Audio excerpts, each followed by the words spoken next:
তো বন্ধুরা আজকে দিদি ঘরে কাড়া দুটো ঝগড়া লেগে যাবে আর তার সাথে সাথে আমি মহিলাটাও খাইয়ে দেব, এইটা আমি কোনোদিন ভেবেছিলি নাই। তো চলো বন্ধুরা আজকে মিনি ব্লগটি শুরু করি। তো মানে বাংলা ক্যালেন্ডারে আষাঢ়ের 2 দিন মানে বুধবার দিনটা ছিল 2 দিন নমাসি। তার কারণে আজকে সকাল সকাল ঘুম থেকে উঠে আমি আমার টিভিএসটাই সকাল সকাল চলে যাই স্নান করতে। আর তার সাথে নিয়েছে একটি জার্কিন।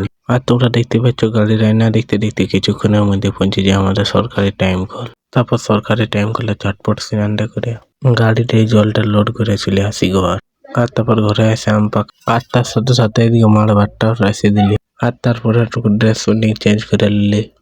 আর কিছুক্ষণের মধ্যে গাড়িও চলে এলো, গাড়িতে সবকিছু লোড করে নিলি। তারপর গাড়িতে আয়না দেখতে দেখতে ড্রাইভারের দিকে একটু ভিডিওটা নিয়ে নিলি। আর শেষে সবকিছু হওয়ার পর গাড়ি দিল ছেড়ে। তারপর বাজার যাওয়ার হাইওয়েটা হয়ে আমরা চলে যাই দিদি ঘর। তারপর ব্রিজের উপরের রাস্তা দিয়ে গান শুনতে শুনতে পৌঁছে যাই দিদি ঘর। গানটুকু শুনো তোমরা।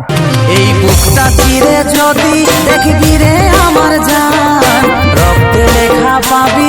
আর তারপর দিদি ঘর পৌঁছে যায় সবকিছু নামান দেওয়ার পর আমাদের পাণ্ডব গিয়ে বলছে জলদি খাবার টান। আর শেষমেশ খাবার পৌঁছে গেল। আর এদিকে আমিও বন্ধাটা টাইসিয়ে দিলি। আর কিছুক্ষণ পর সবাইকে এক গ্লাস করে মহিলা দিল, আমিও খাইয়ে দিলি। আর কিছুক্ষণ পর নাস্তা মানে কমপ্লিট করার পর কুটুম বাটুমকে খাওয়াই দিদি ঘরতে যাই, তখন দেখি যে আমাদের কাড়া দুটো ঝগড়া লাগে আছে। তারপর আমাদের ঝগড়া ছাড়ান দিলি। তারপর বন্ধুরা আমিও খাইয়ে দিলি। তারপর পেট পূজা সাইডে এখন গাড়িয়ে চেপে চলে যায় ঘর। আর বন্ধুরা মিনি ব্লগটি এই পর্যন্ত ছিল, কেমন হয়েছে কমেন্টে জানাবে। বাই।